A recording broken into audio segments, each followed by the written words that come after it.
one planet and one planet alone. Quiet on the Hello, set. Mercury. Quiet on the set. Sound speed. Roll tape. And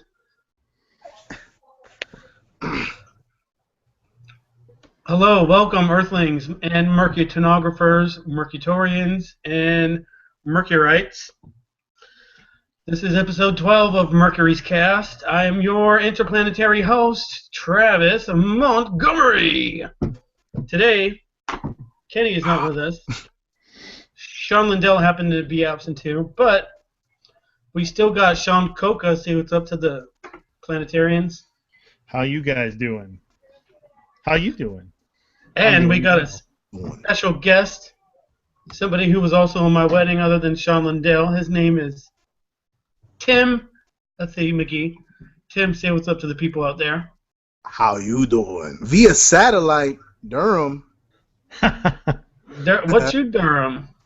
What's your Durham? What's your Durham? So where's Durham? Where in Mercury is Durham, or is it on planet Earth? I'm not sure where you're living these days. This is the triangle. It's known as the triangle, where some up a little bit more than north, more than south, but somewhere in the middle. South Carolina. No. I mean North Carolina. Good Lord. You wouldn't think there would put be him somewhere he doesn't want to. But right now in North Carolina, there's this huge thing going on about where the actual line is drawn, and there's a lot of South Carolinians that are super heated about becoming North Carolinians. It's really funny. Oh hell no! All right, well, that will. I welcome everyone that's listening, and glad to have Tim and Sean solid as always. So what's anything going on recently in your guys' life that sparks the attention of something you might want to get off your chest, a burning desire? You're killing me. Me, no, not really. The only thing that went on that's gone on in my life. Well, I took I guess since the last time you guys or I was on the show, I went out to I had gone out to the Mojave Desert. I did some hiking, as I am wont to do. I actually had this conversation with my boss one of the last times that he was out, because he is originally from Maine, and right now he lives in Georgia, and I was talking to him about how pretty and how beautiful I thought the desert was. You know, it's one of my favorite places to go and hike, and he was just like, "Ugh, what do you mean? Well, there's no trees. How can it be pretty? It's disgusting. Like, why would you want to do anything in the desert?" I'm like, "Well, you got to get out to the right places. There's some really, really nice places out in the desert." And I have to say that Mojave was really nice. I really like Joshua trees, not Joshua Tree, the forest. I mean, I do like Joshua Tree. There's actually more Joshua trees in the Mojave National Preserve than there is in Joshua Tree National Park. And I mean, hold on. What freeways is that off of, so I can get like some kind of location? So we took the 10. I want to say we took the 10 down to the. We took the 10 for a while because it's actually pretty close to the Nevada border. We took the 10 to the 15, and then took the 15 north until we got to, I think, the 40. I can't remember. You know, like when you go out towards Calico and all those sort of desert towns. You're just driving on that long stretch of the 50. Actually, it was just the 15. It was the 15 north, and we took that all the way almost to Nevada, because the Mojave Preserve, it butts up to the Nevada line. It's really big, and we did a couple. How did you know where to go? You just like Google or talk with somebody who had been there before? No, it was just me and my girlfriend, and we had Googled where to go for the first hike, and we thought it would be fairly apparent because the cell service was pretty spotty. because you're out in the middle of nowhere. And we got to the Teutania Peak, which was it wasn't a long hike. It was like 4 miles there and back, and you climb about 700 feet up to the top of this little mountain. But it was crazy. I took a couple pictures from up there. It was really nice. It was you could see the entire sort of Mojave Valley and all the Joshua trees, and that's the part where I think it's really pretty. It's you have this large expanse, and it's not like desert. And I think a lot of people, when they think of desert, they think of the Sahara, where it's all just sand and cactus, and that's all there is. But you have a bunch of different animals there. You have a bunch of different plants. We went to this. We drove around, and we actually went to this lava tube that's within the preserve. And it's there was an active volcano there, and I drive a Prius, and the guy told us that they did not recommend us taking a Prius because you have to sort of go off-roading a little bit. But can you imagine away from an active volcano in a Prius? I mean, I've seen the commercial. Yeah, but hopefully it's not an explosive eruption. But it was crazy. We drove out there, and once you actually had to drive. You were driving down a road that was within the preserve, and then you cut down like a dirt road, and you have to drive down that dirt road for about 4 miles. And all along the dirt road there are lava rocks, like big ones, big lava rocks all over the place, which is why they said they wanted you to have a high-profile vehicle. They didn't want you getting stuck on the lava rocks. And I was just very careful about where I drove. And once we got down there, though, it was really cool. The lava tube. There are stairs that go down into it, and then once you're there, at least I'm tall, so I had to crawl under a section of it to get to the big open spot. And it's this big, huge. It's not big lengthwise, but the cave goes up about 20 feet, and it expands about 200 feet. North to south, and it was just cool being in there. It was so much cooler, and you could tell that there were like bats that lived in there because there was bat poop everywhere, and there was like rodent poop everywhere. It had a very interesting sort of musty smell. And there you are, Tim. Oh, I'm sorry. And then we went. I made it. Oh, there you go. Oh, sorry to interrupt. Go ahead. And then we went to the Kelso Dunes, which I'd never been there before. It's still within the preserve, and I thought that it was going to be some place where people like took dune buggies and dirt bikes and stuff. But no, it's just a giant sand pit that we ended up climbing most of the way up because it supposedly sings. It's like the really hot sand on top gets blown and touches the colder sand below, and it sort of makes this sort of roar. And we were trying to hear it. We kind of heard it, but that was probably the hardest hike of the entire day. It was just trudging through a sand mountain, and we did pretty good. But after a while, we just gave up and we went back because it was tough. We got to the top of one of the dunes. John and his fiance. So you guys never say what? You guys never made it to the top of the sand mountain? This is past the lava rocks? This was in a different part of the park. The sand there was a couple different sand dunes that were really tall. There was one really, really tall one, and we saw someone walking their way up there, but it was basically almost more than a 45-degree angle, just going up, trudging up literally a sand pile. And it was hard enough just walking through the sand when it was, sort of like a rolling hill, that we just decided that we weren't going to go up the whole one. We got up a good-sized dune, and we stayed up there for a little bit. It was probably pretty hot when you guys were there, too, because there was a small heat wave in these, southwestern desert areas. I kind of live in one. So yeah, it was probably pretty hot. Actually, the reason that we chose to go the weekend that we did is because it wasn't that hot. It was like 70 to 80. I mean, it was closer to 80. It was like low to mid 80s, but still, it wasn't that bad for hiking. But that was my weekend like 2 weekends ago. Well, in that God picture that you posted, it's pretty damn godly. Tim. Yeah, that's actually from inside the lava tube. Tim, let me ask you a question. It's 10 o'clock. It's 10 o'clock there right now. Oh, Travis, you're breaking up a little bit. No, that's my fault. I keep switching it to video. I think I can't stream it fast enough. I It's can't even all really hear it right. it's all good. Tim, Yo, is it still light outside? There's no way. It's light outside right now. no, it's 10 o'clock. Oh, all right. Just it seemed like there was sunlight coming through. My bad. No, that's the lamp. I'm sitting next to the lamp. I love lamp. Well, yeah, we got a good shot of the back of your head for a little bit, and it's my favorite part of you, to be honest. Nice. For anyone watching the video, which there will be maybe a dozen people watching the video, Hey Tim's man, gonna might have to bow out. Hey, if you want to come back in, it's all good, buddy. with a face only a mother could love, he bowed out gracefully. Well, I can tell you guys about my week, but it might just bore you to death. Well, what'd you do Uh, over Memorial Day? That was just recently. Actually, I worked on Memorial Day. I worked an 11-hour day, and unappreciated because within a week of that, I got laid off.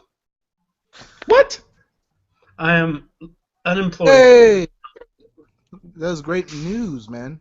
Not, Yeah, not. and I wouldn't say actually maybe through like zero fault of my own, but very little fault of my own. And my previous employer, I've gone on a couple of rants about him. We won't mention his name, Martin Crode. Yo, He's on Facebook. yo, He's a penny pincher. He doesn't take care of his employees. There's no future if you work for this man. I feel like I'm a Maury Povich, man. You can't bring me on here and tell It's me a like small. It's gravitation, a, heavy low drop. He really and laid I you was up. working. All right, check this out. If I'm an employer and my employees are working a graveyard shift, which is 10 p.m. to like 6 a.m., right? Mm-hmm. And you finished at 4:30 or 5, you would just give them the 8 hours. I mean, the common sense thing to do is no, we're getting paid up to the half hour, 30-minute break deducted. I'm not an employer, so I mean maybe I don't understand these fine intricacies of, but I know what my dad does for his employees. I know how he takes care of them. We work a 6-hour day, you get paid for 8. You know, this guy is marking shit down to the 15 minutes, and it's probably I had a kind of a fallout with him the week prior on some bullshit. He was trying to micromanage Kill it. me on this one job, so Knock over the lamp. we might have had some words a little bit, and at that point he might have been trying to find a replacement for me, which come to find out he already did. So I'm just hoping he'll give me that unemployment so I can find another job and Were you a contractor or an employee? employee. Oh, yeah. Okay. But I mean I would show up and do like 4 service calls in a day. That would take me about an hour each. Yeah. Every hour he's I getting don't think paid. you would employment if you weren't a legal employee. The thing about it is, man, like everywhere in like America, everywhere and anywhere that's going on where there's like economy is like what okay, like people are still living below poverty level.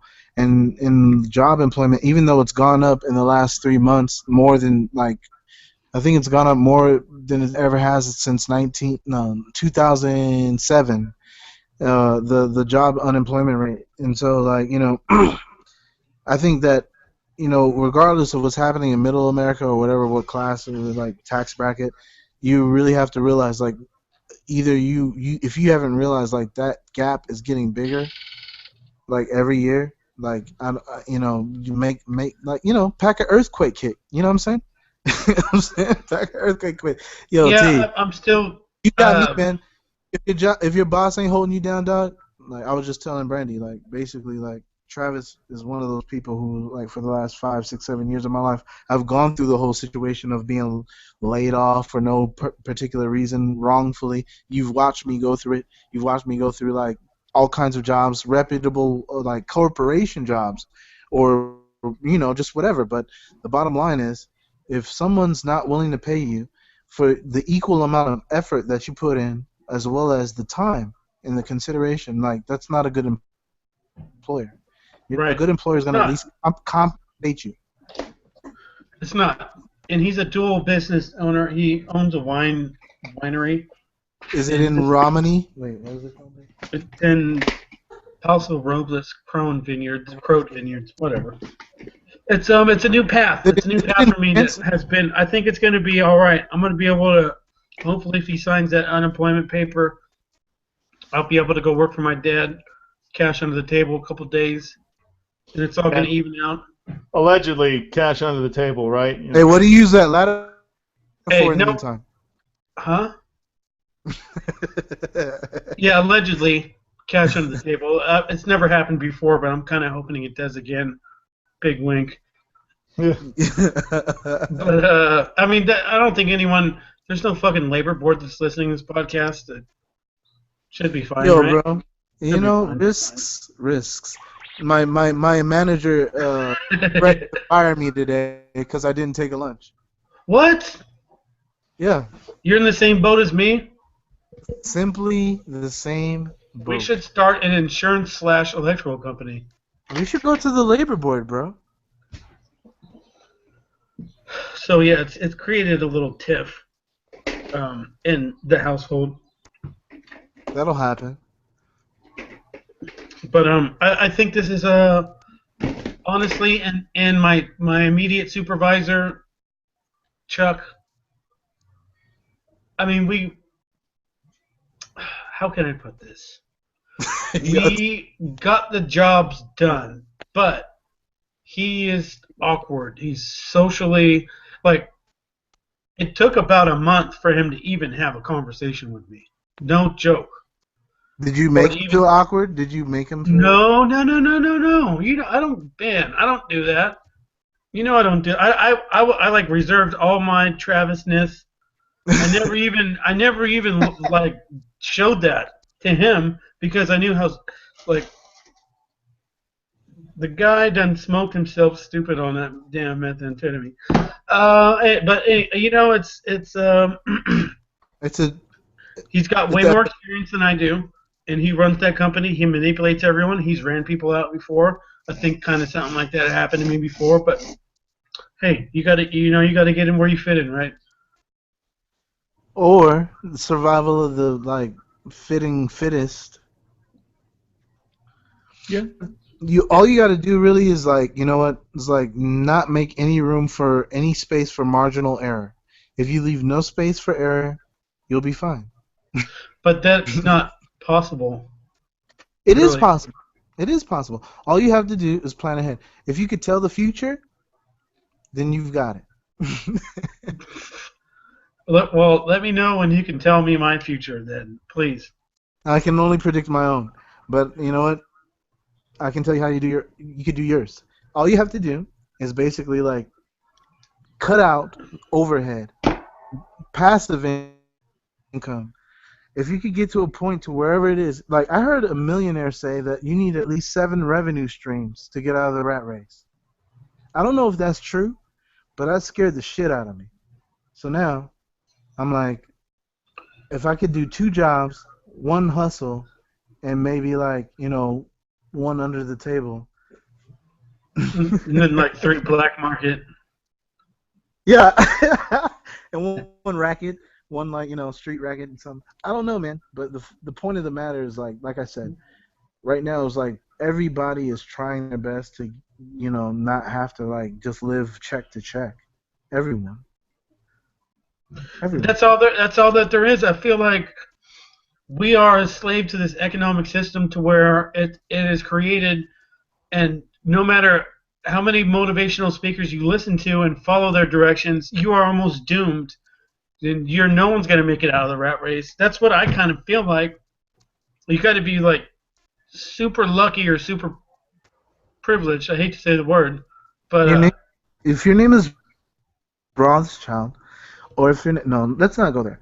All I'm saying is, all I'm saying is like if if we can't till the earth and grow our own crops and be okay and drink water and not have it be poisoned by BP or like radiation from Japan or whatever the hell else, like if we can't just live and let live and our unalienable rights, whatever the hell, I don't know what else we're gonna do. But the point is like which brings me to the the system is next broken.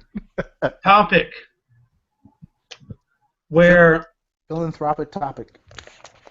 okay, so as far as technology is concerned, we are headed in a direction, and it goes further from beyond burger flipping robots that we've talked about or kiosks that will take your order. We are talking about we are on the brink of machines that will do thinking for us as far as physicists and any kind of scientific labor is concerned, even building a wall. I've seen a machine that brick by brick built a wall, and we're not there yet, but obviously we're not there yet or else we would know. We are close to having computers that will have the same level intelligence as a human. And once that happens, this machine can start making improvements to itself. But the thing about when it reaches the same level of human intelligence is that it's good if we give something like if we give this type of machine access to the internet, let's say, it's going to learn what took us 1,000 years. Everything. If we give it access to the internet, it's going to learn that in a day. And what it's going to do after that is exponentially throughout the same rate. It's going to do the work that would have taken 10 people, 10 of the smartest people in the world, if you put them in a box within another week. It's going to do the work that they would have done in 1,000 years, which is kind of scary.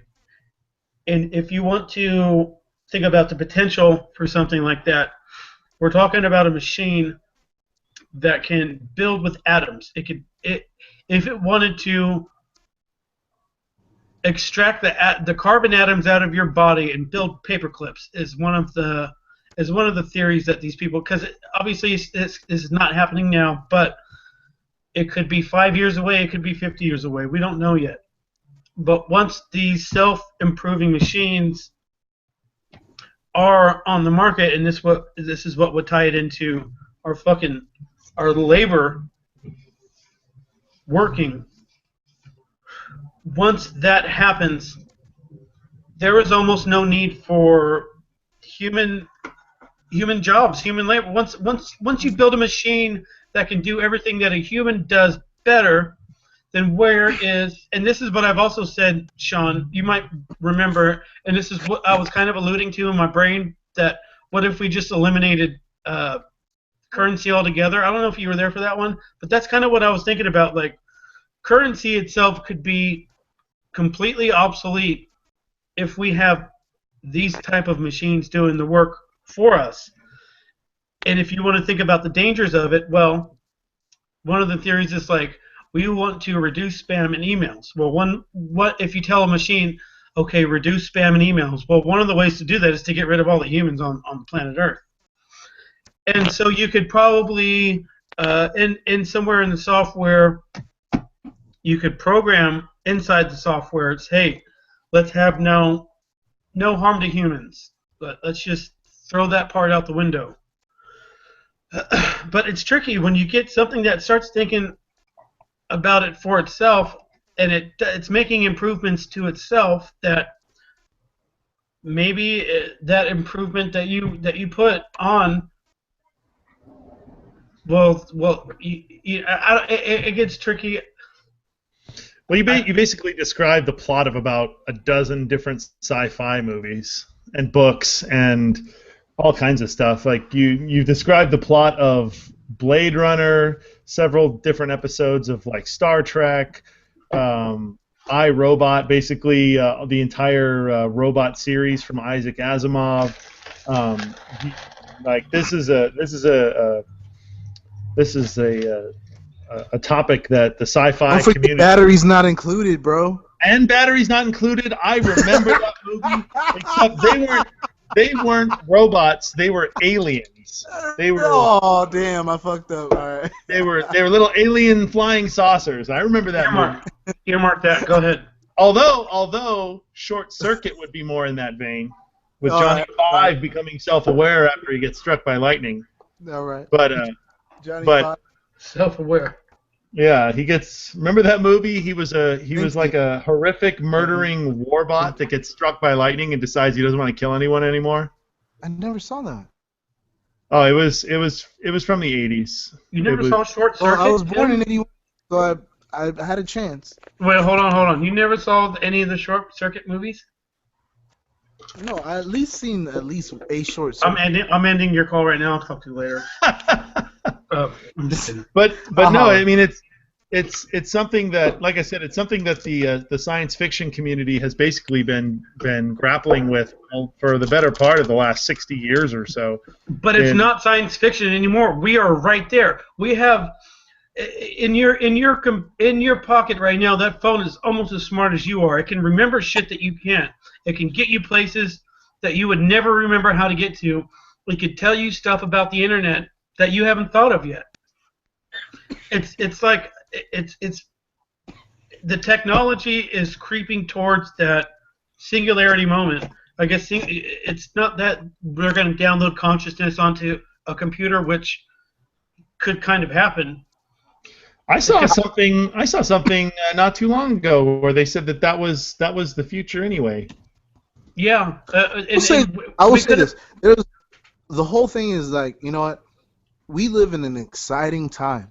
The turn of the century. Have you guys read the book by Malcolm Gladwell, Tipping Point? Or anything like...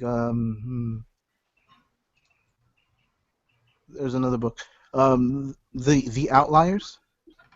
I have not. Oh, okay.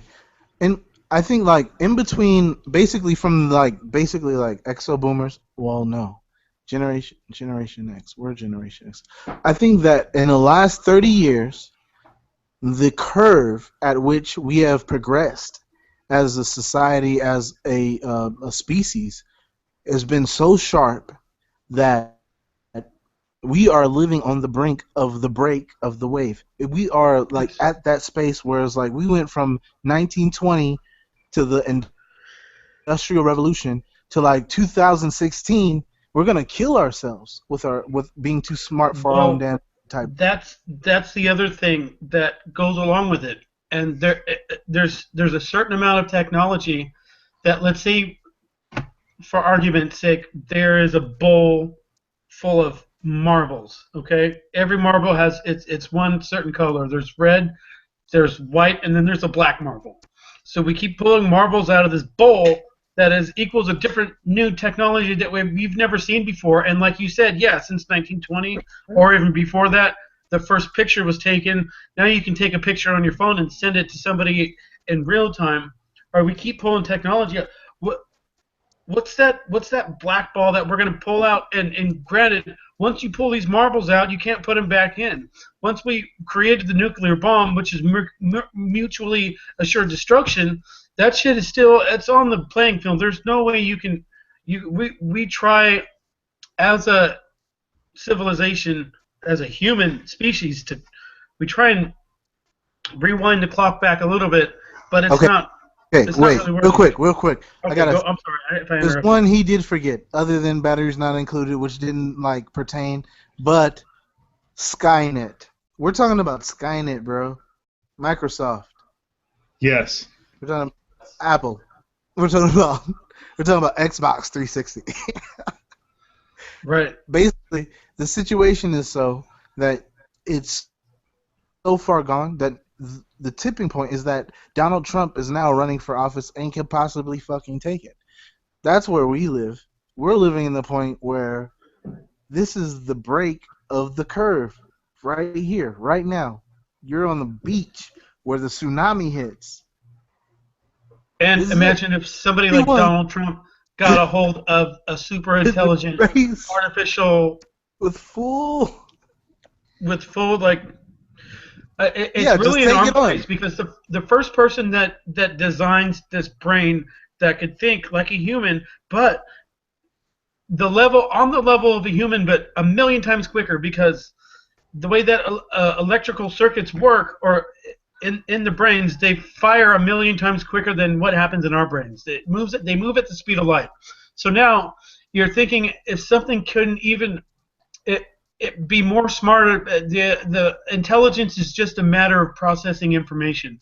So if you have something that even on an equal level, something not even greater than us, that could process the information that we have a million times quicker than us, it would be like in between one of my sentences or I respond to something that you say that I had a year to think about the last thing that you had to say in the matter of time that it would take for me to just respond. Well, you know what? I would hope that whoever's in the position to have created these things have figured out some sort of failsafe for their own Well, ignorance. But that I've is never what lived it. the smart people are Only saying. myself and my But go life ahead. to account for. And you could go so far as to be philosophical and say, you know what? There's no way to fix it. There's not going to be a revolution. There's not going to be some kind of like rebellion. There's not going to be some kind of like savior. It's going to be like this. What has happened and will continue to happen in the universe since the beginning will always continue to happen throughout eternity, which is beginning, I'm sorry. cycle, and end. Beginning, cycle, end. End. Beginning, cycle, end. So this is gonna happen. And you know what? A lot of what you think is in your destiny and in your control is just the way it happens. It's the way the cookie crumbles. You really can't dictate or try to make any kind. You know what? I wish I could have like a brain trust or some kind of like round table and sit down and be like, "Yo, you guys, we gotta do something about the fucking atmosphere, greenhouse effect, and the ocean and life, and we can save people and third world countries and that. You know what? No matter what, you can have compassion for your own self or for the rest of everybody who has to go through it in life. But at the end of the day, which I hate saying that, but at the end of the day, you really have to consider the fact that there's really nothing you're going to be able to do to change the course of the future. At this point, you just have to find a way to ride the wave. If you know how to surf, God bless you. Well, what the smartest people are saying, well, some of them, a guy like Nick Bostrom, he wrote a book called Hey, Superintelligence. I really want to read that book. It's called Superintelligence. He's got the maybe can detail the a lot of the dangers and the probabilities of what could happen. But what he's saying and the big thing that he says right now is that this technology is coming, and what we need to do is try and predict. We have to have safeguards in place before we release it. There's going to be this point where we've got it, and you set this thing out what? on the internet, and even if it's Do contained you within have a a box, Do you have a gun? gun's not going to help you, man. Do you have a gun? I don't have. Who's asking? I No, I don't have one. I've got a love gun. got a love gun.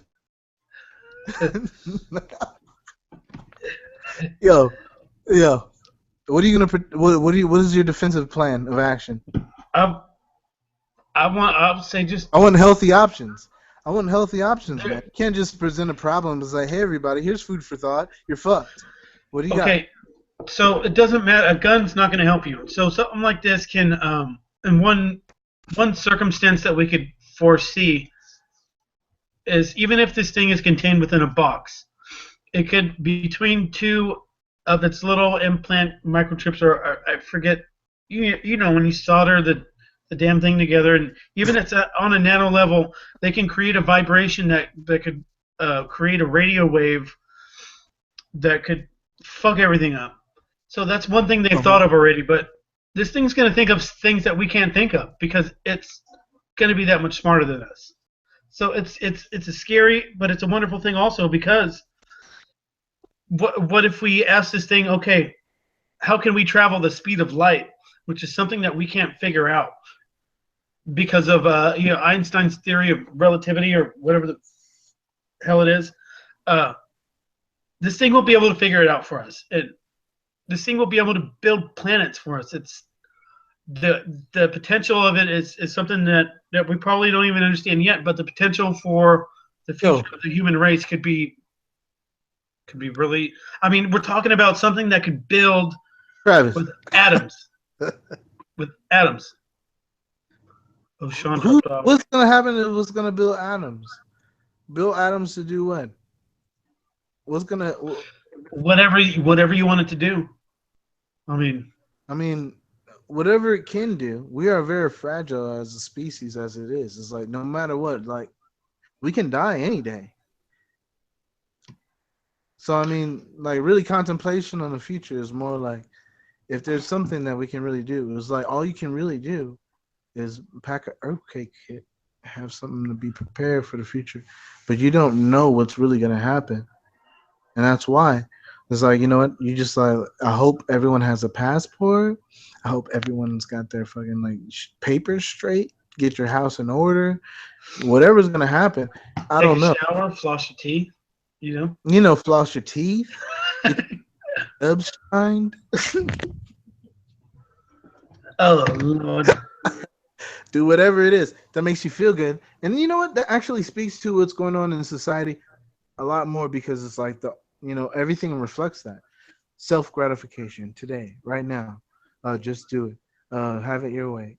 Whatever. Like basically, it's all about just enjoy while you can because life is short and Well, it's yeah. You never know. you never know. You And never know. and you want to live forever, but you want to die young. So basically, like, just like fuck everything else, fuck the world, fuck the future, fuck tomorrow, and this, that, and the other. And I'm like, diametrically opposed to that for the simple fact that the children, as a father, the children are our future. The children have the hope. What we did not accomplish, what we were not great enough to create, what we didn't, you know, hit the mark, they will. If you at least if you at least give them a few more options than what you had. You've given them the all the physical wherewithal, but now you have to facilitate their mind, and help them grow in a loving environment, and that's what the world is missing. Like the technology is advancing, but love has stopped. Love stopped a long time ago. Right. Love is And, yeah. and It's like you don't shit about another fucking thing other than your goddamn self, and you get through your day, and what makes you fucking feel good. So you sit there and you holding your dick, and you're not doing anything but just trying to make yourself feel great and feel good to be alive, and that's fine. But as you do it so much that it's fucking other people up, but you're holding your hurting. dick is so fun though, No, man, right? no. Come on, man. You don't even have to really be a person that have to care about the community about other people or be like a philanthropist or be someone who's like, you know what, live and let live. You really just have to have self respect. If you love yourself enough to be like, you know what, I wouldn't want anybody doing that to me. That's it. That's all you need. And no one's gonna think that way. And that's what's wrong with the world. But technology's advancement, like you gotta be prepared, man. Think about this. There were like cavemen living with like real behemoths. They were like the saber tooth tigers they had to like defend themselves against and shit. Like Not. the, what we what we have to face today is like it's different, but it's still like it's it's daunting. It's gonna be what seems to be an unsurmountable task. Like ostensibly, it's not gonna happen. Period. But if you can find it if you can find it within yourself to not, like, even if you try enough to be like, die knowing that you did everything you could do to make what, you know, your life and whoever's around you, your circumstance, like the people around you, their lives better, then You lived. You experienced it. The comet came. The alien ship came. The mothership took you. It's done. Live. Do it, man. It's been happening. It's gonna continue to happen. You're just a part of the universe. What's going on? It's a cycle. It's an end. We all knew it. We came in the world naked. We're going naked. Well, hold on. But this is a potential to to make our species go other places. And here's a thought that I've had is that I think if there is other intelligent life out there that, and this is granted just a crazy ass theory, but if there's another species like us out there that has tapped into this artificial intelligence, that they would have figured out a way to have contacted us, and maybe that's how it is. Artificial intelligence, fucking robots, kind of sounds crazy, right? But if aliens have visited us, it might. I mean, that might be the way that it happened, because we're certainly it's certainly going to teach us stuff that we don't know yet. Just like traveling, I think that would be like one of the first things. And this is if we can just harness that type of power. I think that we are probably the smartest life forms in the universe. Maybe I don't know because we don't know how to What you said earlier was intelligence is based on your ability to process statistics, information. knowledge. Like your intelligence is finite. Your opinion is mute. What you think doesn't matter. What it is reality. What you perceive is perception. Everything else is ambiguous. You don't have to sit here and be like, what your logic is not necessarily like, is not necessarily unsound. It's just more like, okay, you have to look at so many other variables. There's so many other variables that have to be considered. I mean, technology has advanced. We are on the brink of at being a point where there's artificial intelligence and self-learning like robots and all of that. But also, you have to consider that humanity has progressed in a way that, like, look, we have a computer in our pockets. What could have not ever been done 30 years ago is being done on a very fast level.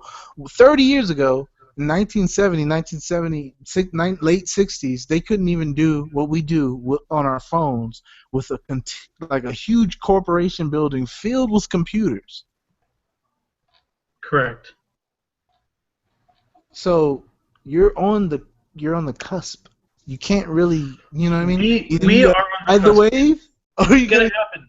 Are you gonna If China gets this thing first, wipe out. They're gonna wipe us out. Wipe out. Hang 10, wipe out. Wipe out. Sean, you had anything? I know you dropped off for a little bit. I was a little worried that we had lost you, but yeah, internet connection decided to crap out. You and your middle class city and your internet connection. Upper middle class city, thank you very much. Reginald T. Money Pants. I want the most expensive liqueur on the highest shelf. That would be Rumpelmints.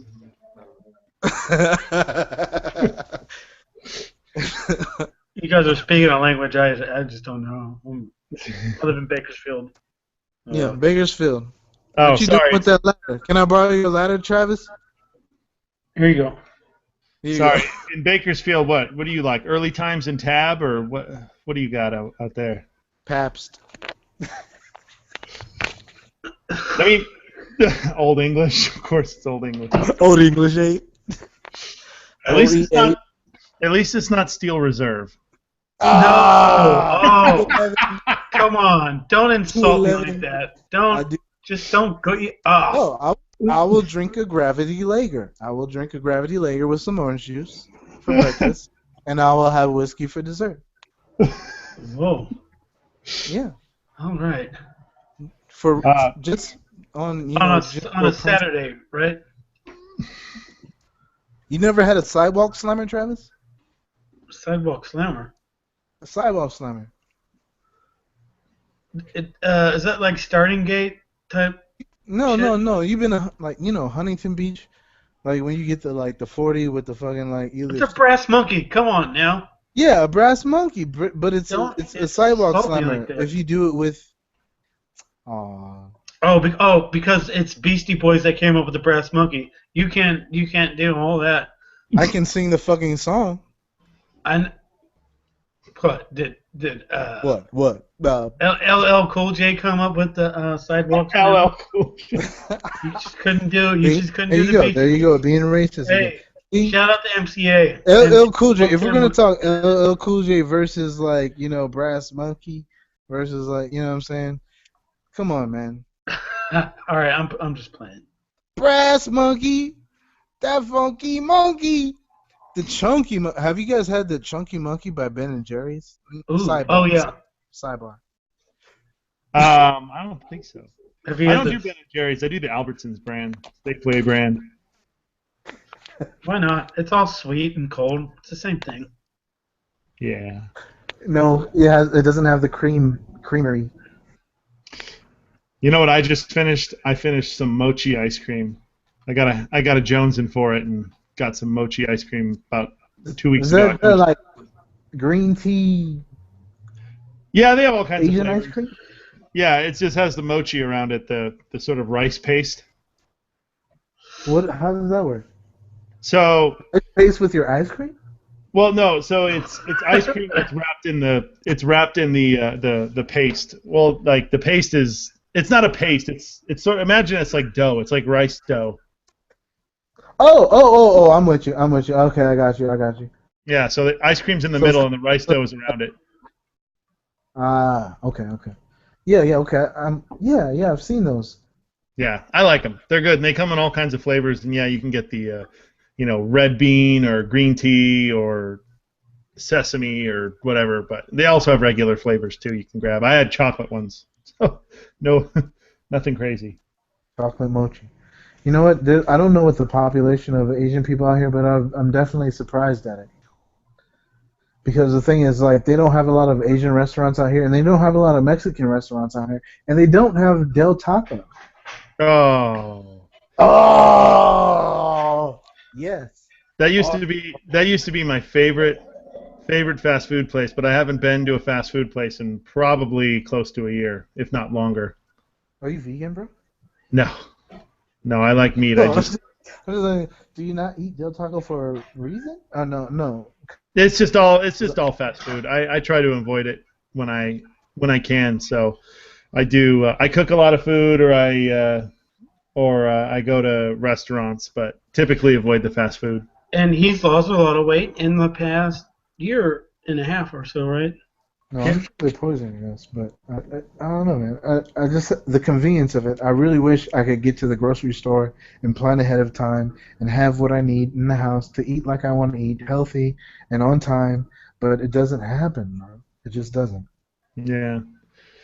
Well, Yeah. you do it all on Sunday. You meal plan like a weightlifter. Man, I dedicate an hour every Sunday morning, 9 o'clock to 10 o'clock, and I can't get it. I can't get it, bro. It's good though. It's good. So are there elections going on in North Carolina today? Is that No, I know everybody went to go vote today in California, but we passed out, I think, right? We've been in. does that happen nationwide? Early elections, brother. Voting? Does voting happen nationwide?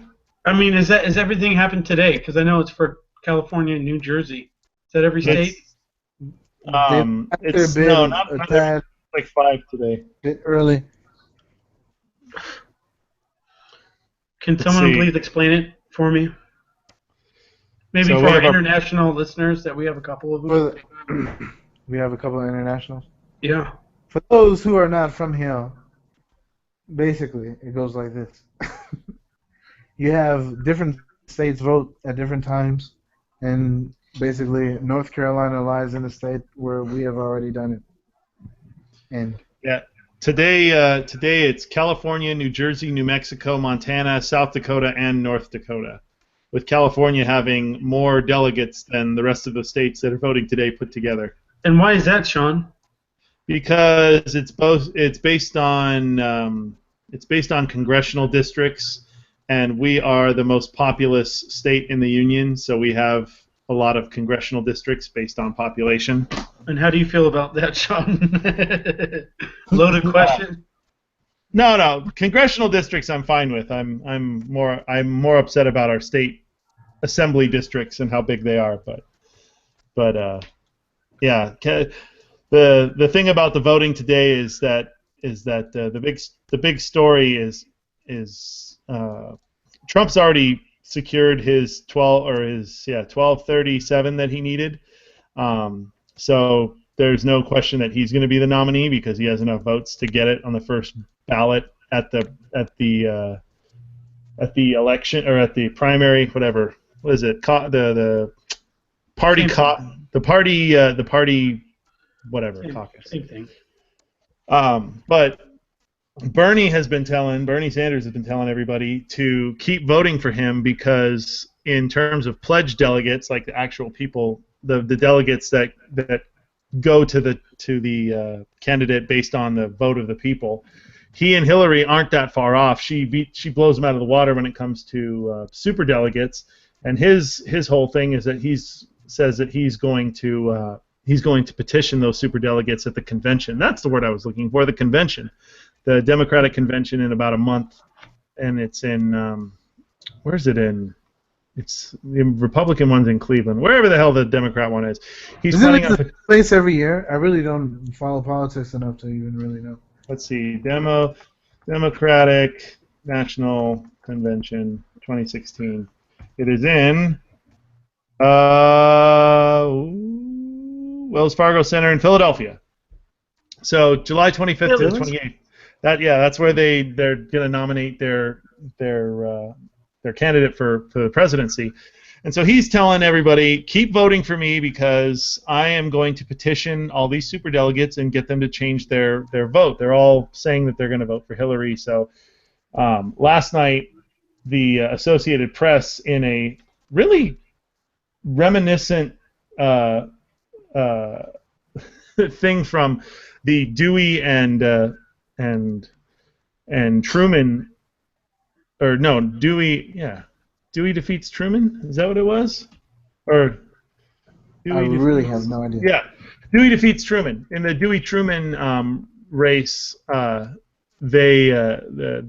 that famous picture of Harry Truman holding up the newspaper that says Dewey defeats Truman because the paper determined it's the Chicago Tribune determined that Dewey was going to beat Truman in the '48 election, and then it turns out that Truman actually won. Yes, that's right. That's right. The paper was wrong. So in a very reminiscent way, the Associated Press posted an article last night about 8 o'clock, I think, Pacific time, or 8 o'clock sometime, some local time, and said that Hillary is the presumptive nominee because she's secured enough pledged delegates and unpledged delegates to go across the whatever 2,000 something or other that they need to get elected. Their ballot. The Associated Press cast their ballot. Yeah. So they basically said, yeah, and then Associated Press is a big newsmaker for a lot of different of different wire services. So a lot of other like smaller papers ran with that story. A lot of other bigger papers wrote their own stories about how Hillary is a presumptive candidate. And the thing is that California has more delegates than any other state, and What do you guys think? As someone who was born and raised in California now and like on the East Coast, why do you guys think Californians are so riled up in regards to like his campaigning there? I think it's they just hate white people. No, I think California is an anomaly. California is a very blue state that has very red parts. We're like balkanized, so the big cities. We definitely put the Terminator in office. Yeah, and look how that turned out. But I mean, I think we're forward thinkers, but at the same time, there's something amiss. Yeah, I always like to refer to California as the People's Republic of California because the our state legislature and sometimes our governor likes to do some sometimes very forward-thinking stuff, but also sometimes some very draconian stuff in terms of policy, Right. which I'm not always a fan of. Being sort of like a centrist, I don't like having stuff shoved down my throat, and I don't like one-party rule in a state, and that's what we've had for the better part of the last, I don't know, 40 years, Yeah. and that's why I think we're sort of an anomaly in the country that our legislature is really really blue. It's very very liberal. Our governor is very very liberal. Our courts are very very liberal. The aftermath of Manifest Destiny. Yeah. So so we've got a bunch of people, and then too we've got we're the most populous state in the nation. We've got a lot of immigrants in this state. We've got a lot of young people. I was just talking today about how Bernie appeals far more to the millennials than any other candidate out there right now. His like 18 to 32 appeal or whatever his appeal rate Right. for them, they love him. And I think it's for a number of reasons, not least of which is him promising to forgive a lot of their debt and basically give them a lot of stuff, which I'm sure invigorates them. But I don't ask who you voted for. I'm tempted, but I won't. you know what? I'll tell you. I actually voted for Bernie. I don't really agree with a lot of stuff that he says. What? Yeah, Oh! this is why. This is why I have a reason. Oh, hold on. You're trying to. Let me guess. You're trying to bring down the Democratic Party. No, at this point in the election, I am more for chaos than anything else.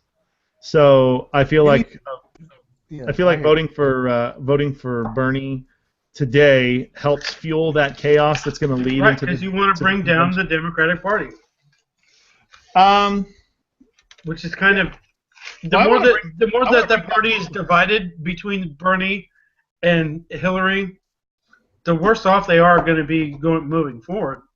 Well, there's plenty of people right now that are never Hillary's, and I do think that Hillary's going to end up winning the nomination. I don't think Bernie's going to be able to convince all of the super delegates that he needs to convince to switch over to him.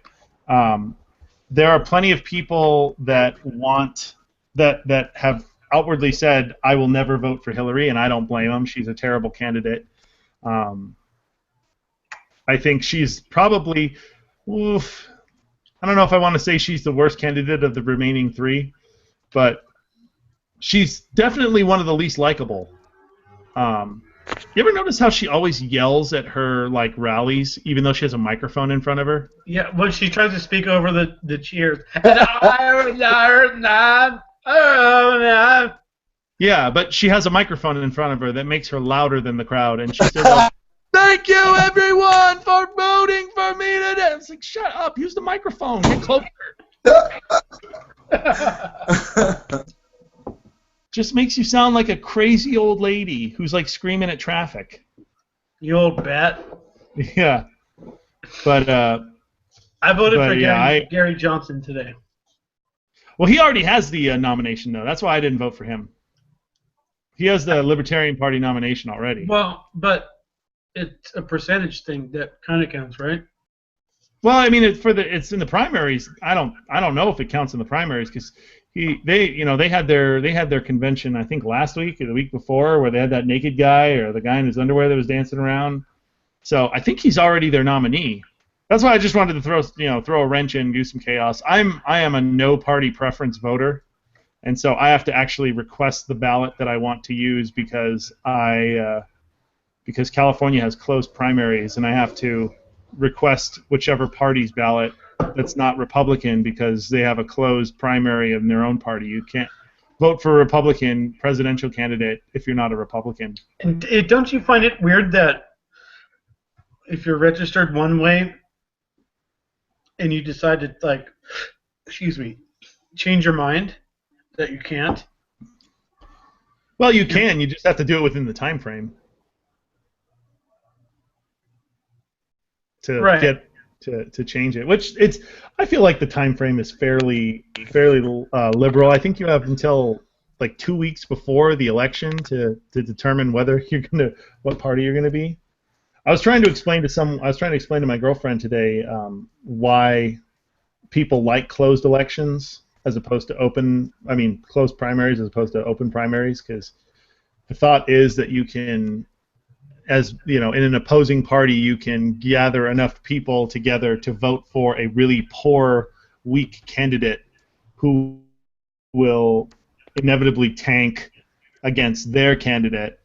So that's what having a closed primary. They don't want someone electing or nominating Vermin Supreme to be the Republican nominee when he's just going to get destroyed by the whoever the Democrat is. Whoever the Democrat is. Yeah. It's pretty good. Well, yeah. Because he would be destroyed with his shoe on his head and talking about aliens. Well, we have been feeling the burn out here in California, and it's not just the heat wave. In your pants? Not just in my loins. Not. You know what, you guys? Just went to the restroom, and I came back, and I realized that we were still talking about it. Think about this. What's really like food for like thought? What's really like something like you could give to somebody? Like if you had to say something to someone like that you really need to say to them, if you could probably never have another chance. As a candidate? Hey, or as a friend? With your podium. You're not going for the POTUS, but what you gonna say on the podium? What you gonna say on the podium? If it's you, it's inauguration day. It's inauguration day. This is your country. What are you gonna say? Go. Love thy neighbor. No, I'm just fucking with you. Just go. As thyself. Yes. These are the first commandments. And then as POTUS, I would say, first of all, you need to stop having so many damn feelings. Put your feelings aside for the better of the nation. Because you're talking to the people of America. Take your feelings aren't going to get you anywhere. Your wants and desires are going to get you places. Now you can feel happy and you can feel grateful. And give me all your money. I don't know. I have nothing. You know what I hope they do, and I was actually talking about this the other day. The thing that scares me the most about this election, no matter who's elected, is that I guarantee whether it's Trump or Bernie or Hillary, whoever it is going to do little or nothing to try and bridge the gap to the other side. Let's be honest. It's been more than a few elections since we've been voting for the lesser of the evils. And Obama was supposed to be the guy to do that. He was supposed to be the guy. Come on. He was. It's not even like okay. His platform was like, yes, he did promise some things that he didn't do. I really don't care. But the fool just came from Korea. He just came from where they dropped Japanese bombs. He just like let him do his thing, man. He's done shit. We had no choice. We had to let him do his thing. Cuba, dog. Let him do his thing. You know what I'm saying? He's changed a lot of shit. Maybe didn't do everything he said he was gonna do. But the problem is like everybody else like hasn't stepped up to do what their responsibility is. The difference between a citizen and an individual, or between an immigrant and an alien, or like basically what we're looking at is who takes pride and is gonna bleed to keep the stripes red. Who? No one. No one has pride to be a patriot for what they believe in, and that's the downfall of the country. Not because like how did Trump get here? Why is he in the running? What is the prerequisites? Yeah. Why is he in the running? Because all right, you go ahead, Sean. I got my own theory on how he's made it this far, but no, you know what I think it is that like I was saying, there has been nothing in so the reason that he gained so much popularity is that there has been a contingent in this country that have felt that have felt ignored or abandoned or whatever you want to say for the last 8 years, maybe even the last 16 years, where they feel like Yeah. they don't matter, that no one listens to them, and whatever else. Yeah. And Racist the and like the people who are like basically the people who are living in poverty for the last generation after generation after generation.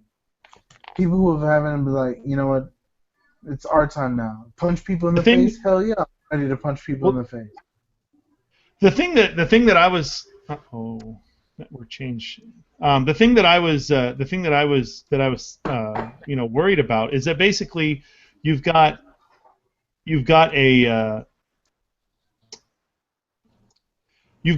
there's no way whoever gets the nomination for either party, there's no way that any of them is going to have a landslide victory. I guarantee it. Trump's not going to have a landslide. Clinton's not going to have a landslide.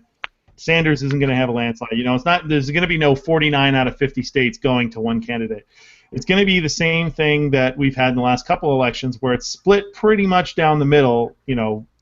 Popular vote wise, fairly even on electoral college, and the problem that I see is that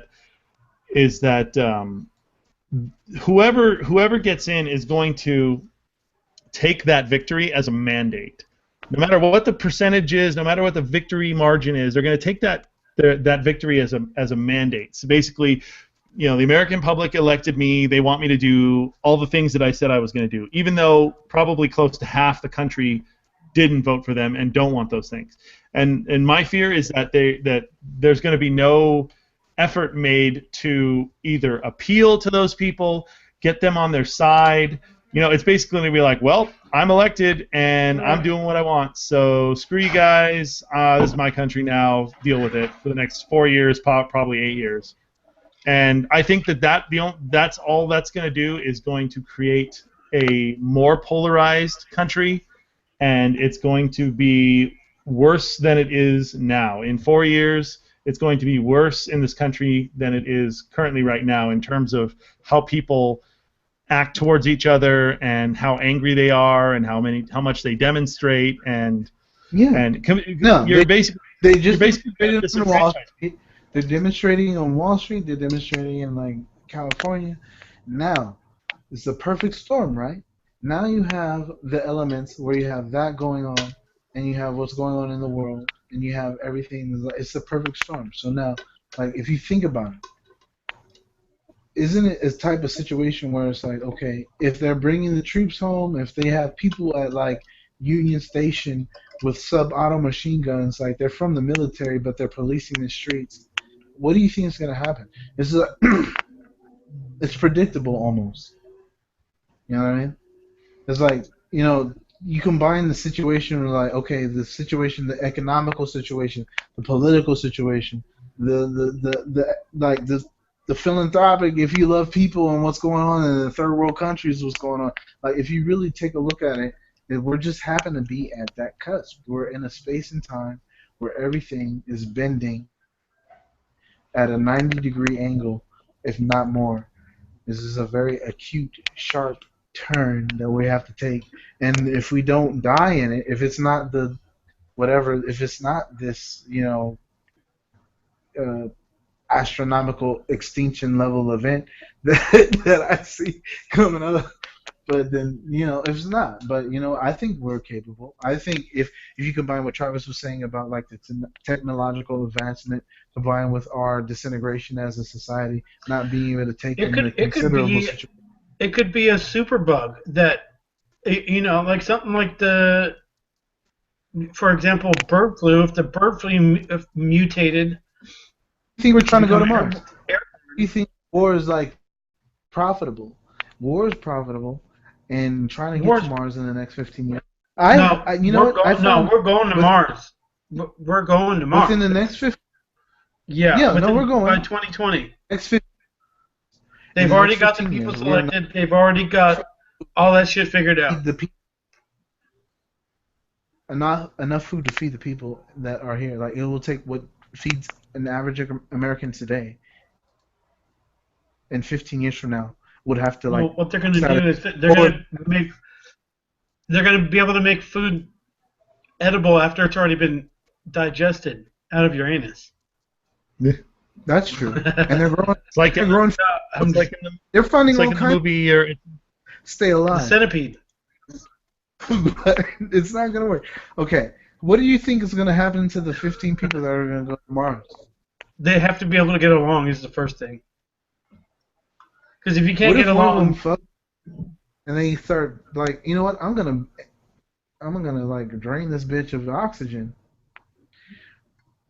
It could That's become why- like a real. that's why it's been TV like show. 100,000 people, and they've narrowed it down to like 100.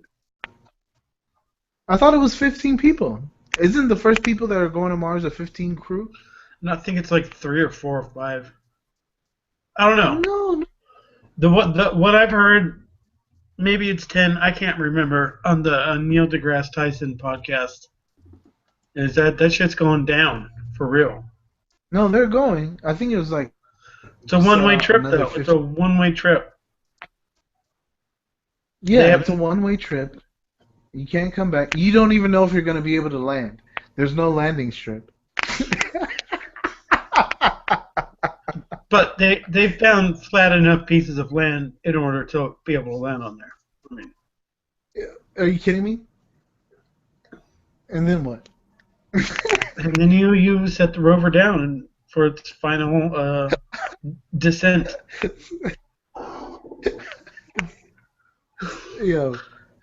Yo, how much would they have to pay you to like walk away from everything and then go live on Mars?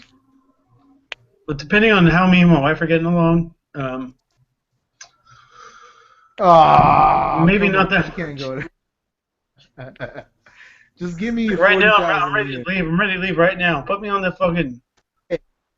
Call me Rocket You watch Man. baseball. Put me on the Elton John spaceship. Here's I'm our in a overpay. Rocket I think they- Man. Travis. Oh no, hold on. Sean, do you? I feel like we've been muting you for a little bit. No, it's okay. I'm good. Would you go to Mars? I would.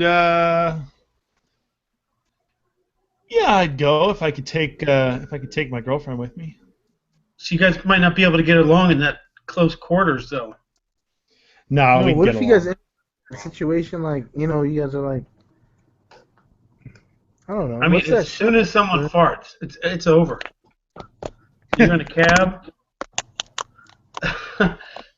But damn, I just had another thought that is leaving me now.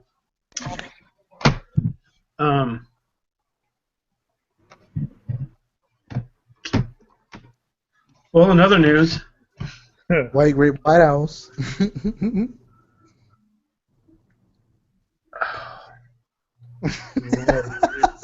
Talk to me, man. You're looking like it's just happened. Like you just walked out from an argument. okay, Like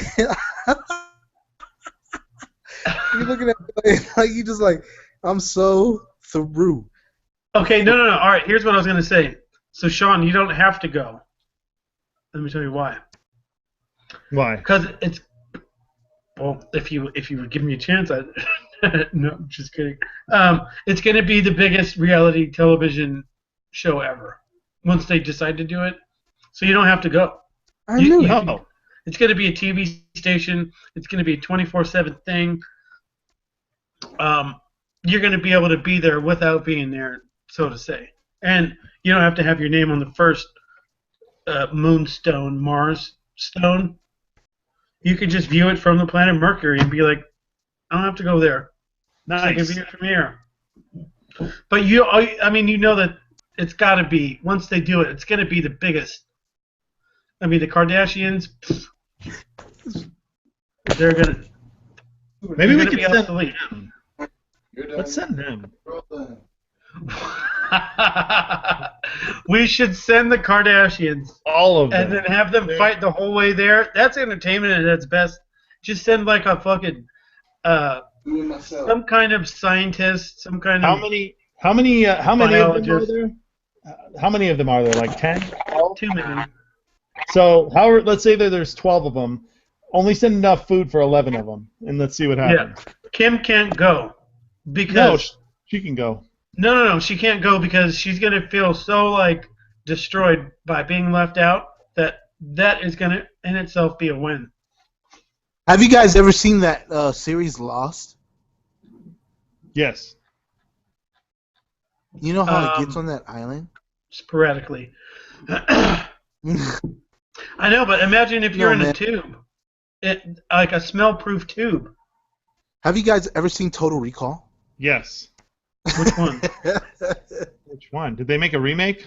The three press? They did. The It three was press Colin one? Farrell. It sucked I, ass. I mean, I've seen compared the to the only first. one then. Yes, exactly. Ooh, I just There's, watched The there is Lobster with only Colin Farrell. Did anyone watch The Lobster? yo. I haven't ate. You Tim, guys did have you watch The Lobster? fucking snarf down a fucking burrito because I haven't. This is my first meal. But yes, continue.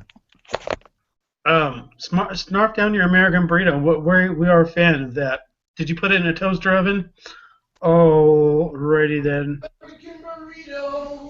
No, that's my. Okay. I was gonna have to bail in a few, but let's get to. Well, we can't get to is it racist because What's Tim's going on? What's going on in North Korea? No. No? What the hell Oh. is going on in North Korea? Okay, so North Korea has reactivated some of its plutonium facilities, which I call bullshit on a lot of that.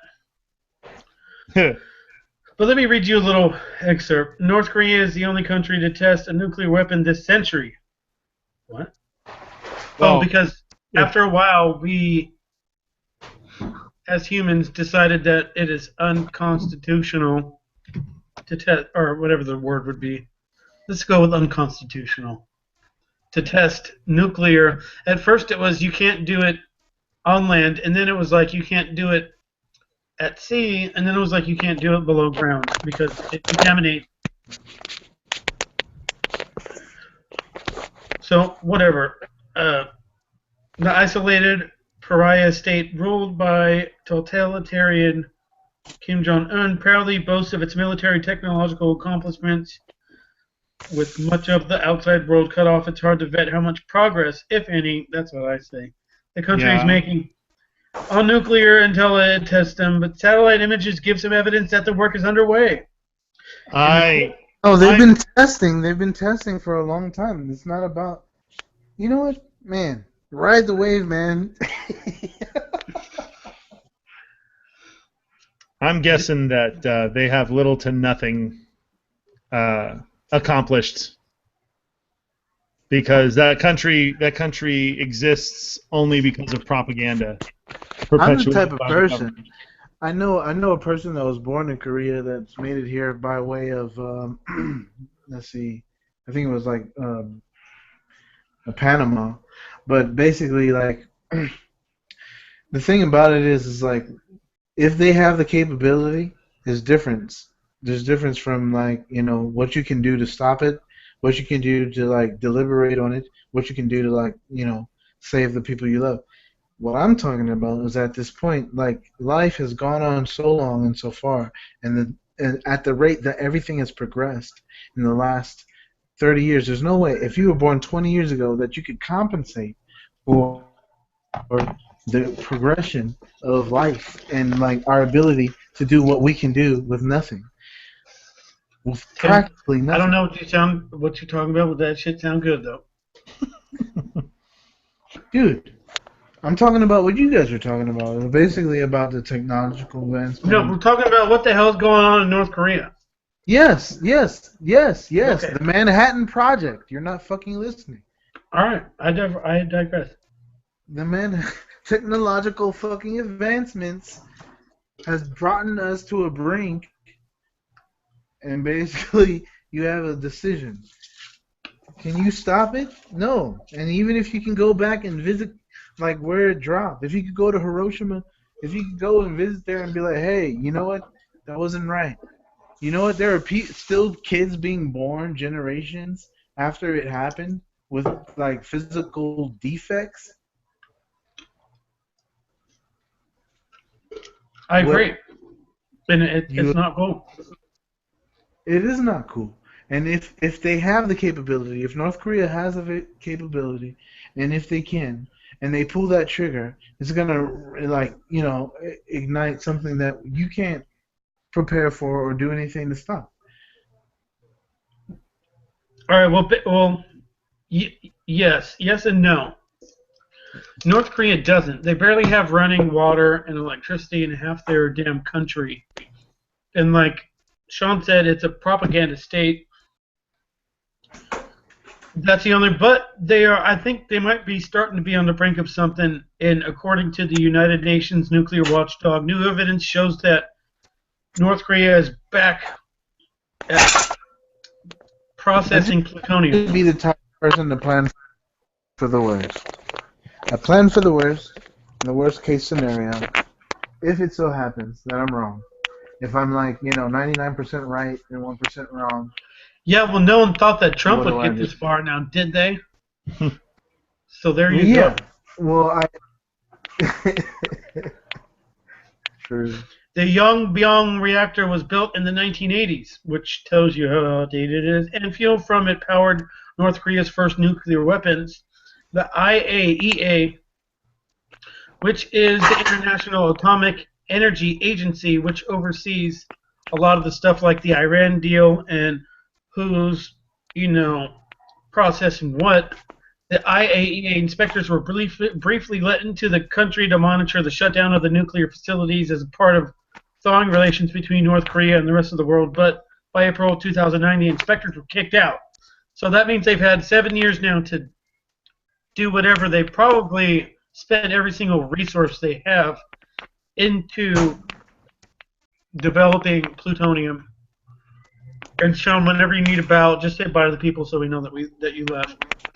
All right. Oh. I actually should probably get going. I have some things I gotta take care of. Hey, go for it, and So, we'll close it out. Yeah. So everybody, thank you for tuning in, and I appreciate you listening, and I will hope to see you again next time. Or hear you again next time. Or hear me too, because it's pretty dark where I am. I didn't turn on any lights. I thought it's kind of creepy, but Ah! Whoa. But anyway, Is it really that dark over there and it's still this light over here? well, I have the window shade kind of drawn. It's dark in this room. All right. Well, we'll send you off, and I will continue with the North Korea thing, and we'll probably get the hell out of here. All right. It was good talking with you guys. It was nice meeting you. Likewise, bro. Take care. All right. Peace out. Later. Later. Earlier this year, North Korea tested another nuclear device, which it claimed was a hydrogen bomb. Yeah, right. While the characteristics of that blast didn't match the usual scale of the thermonuclear explosion, it's likely North Korea is still trying to create a thermonuclear weapon. Yeah, the country is always showing off for it. The main pastime of Kim Jong-un is he likes just sitting in his mansion or whatever, or wherever he goes, and just firing artillery at a mountain. That's like one of his big, just. He's on it, bro. He's on it right now. That is what the hell is going on in North Korea right now. In a nutshell, or in a peanut shell, maybe in an almond shell. Do almonds have shells?